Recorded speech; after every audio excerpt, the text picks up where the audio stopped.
Hello and welcome to Bridges and Beacons, our midweek devotional where we experience what it means to be a bridge for Christ and a beacon of His love. Today I'm in DPC Sacred Grounds with Trip Fisher, one of our newer members of our congregation. So go ahead and grab a cup of coffee or your favorite beverage and join along.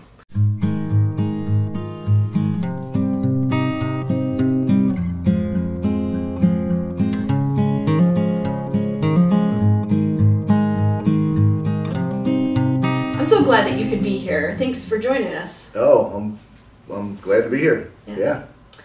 So we just wanted to get to know you a little bit. Can you just tell us a little bit about yourself? Sure. Well, I'm a new deacon, which is exciting. That is exciting. Yeah. It's kind of cool because my dad was a deacon here at DPC. Oh, so there's a little lineage there. There is, Okay. yeah. So that's kind of cool. But so I grew up here at DPC. Yeah. When I was a little kid, and went through the whole Sunday school program, and my mom was a teacher, and and that my dad was a deacon, and so I feel like, and I left for a number of decades, and then coming back recently in the last 5 or 6 years, I just kind of feel like I came home. Yeah. Oh, I love that imagery of coming home. Yeah, it's kind of nice. Yeah. Yeah. But it feels like a new place, and you're a new person, new season of life. And Oh yeah, I mean, I have vivid memories of some parts of growing up here as a child, but there's a lot that I have no recollection at all. So yeah, this is kind of Me too. a new chapter. This is a new chapter in DPC. Yeah. Well, either from the past or something more recently. Can you tell us a fun story about something that happened to you here at DPC? Well, I think the fun thing that happens to me every time I do it is when I'm the dishwasher. Oh yeah. And that's kind of like my assigned role now down there during the community meals. I'm always the dishwasher. Yeah. So it's always fun to be down in the kitchen, seeing everything going on down there, and I'm always over in the corner washing dishes. It's a well-oiled machine. Everyone has their part to play, and the dishwasher is probably the most important. It is, and you know why I got that role is because I went away one year. I volunteered to. There was a retreat down in Maryland.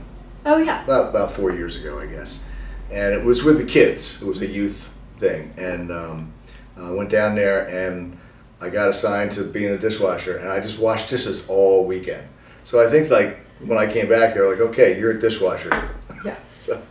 But that's kind of one of the more fun things. Although I tell you, last weekend, there were a couple weekends ago at the Memorial Day parade, that was fun. I was working with the guys making hot dogs. That was kind of fun. Yeah, it's a whole other level. It was. That was my first parade too, and I've been here all these years, never been to the parade. Yeah, it was new to me too. Yeah, it was cool. Well, thank you for sharing. Yeah.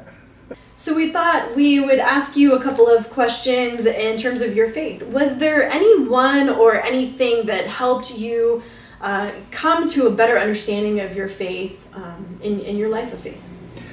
Yes. So it was there's two events that happened. In May of 2015, my middle son was killed.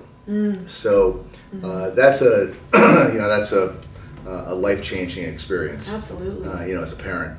But so I was not really involved in church at all up to that point, and so I was living up in the Allentown area at the time. So I went to the Allentown Presbyterian Church. Yeah. Just because I needed something. Right. So they had this. There was a thing called this Stephen Ministry, and I engaged with that. And that's really basically somebody who you meet with on like a weekly basis or every 2 weeks, and they just kind of help you get through whatever challenges you might be going through. Yeah. It could be the death of a family, like I had. Could be loss of a job, divorce, whatever. Right, and they're trained in this. They're trained, yeah. To just walk alongside people in hard times. And I went through a couple people up there, and then I finally moved down here, and I got involved, with this church when I moved down to the Doylestown area. And one of the people who really kind of pulled me into the church was John. He invited me to breakfast one time, and it was early on when I was coming here. And he basically kind of, opened up and kind of pulled me in. Yeah. And so that was, so that really put me on my journey that I'm on. Yeah.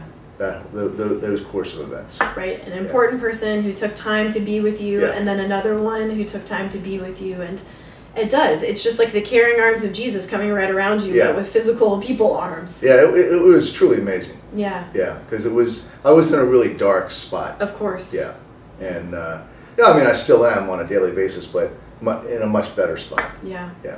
Well, I'm so glad that you were able to share that with us here today. I know that some other people might be able to connect further with you and with your story because you've shared it. So thank you. Yeah. So our next question is there someone in your life that inspires you to have compassion? Because we, this time of Bridges and Beacons, have been thinking about what it really means to be a bridge for Christ and a beacon of his love. And that really means sharing compassion beyond the walls of this church. And it truly is remarkable how Jesus does that in the scriptures. And we've seen people do it, and it's remarkable, and it almost bowls us over. Yeah, that's easy. It would be my mother. Yeah.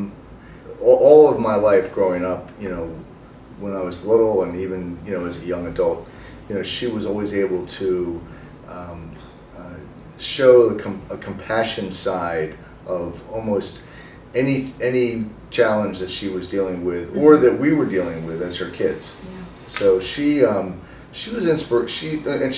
she's still alive today. She's still inspirational in how always giving someone the benefit of the doubt and being compassionate no matter what.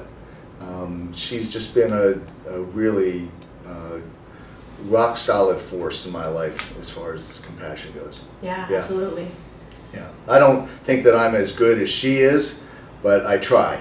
So Yeah. She put the bar up there pretty high. Yeah. But yeah, it was great. Growing up, having her as my mom and showing that that side of humanity. Right. Yeah. It probably rubs off on you and your family more than you think. It might. Yeah, it might. But she's pretty good. Yeah. She's pretty good. Well, it'll be interesting to see ways that shows itself and surprises yourself. And you think, oh, my mom just came out of my skin and my body, and we were able to show that. So. Well, I see it with my kids. Yeah. I see them being more compassionate sometimes than me, but they, again, spent a lot of time around her as well. Yeah. So What a she's gift. rubbed off on a couple generations. Yeah, what a gift.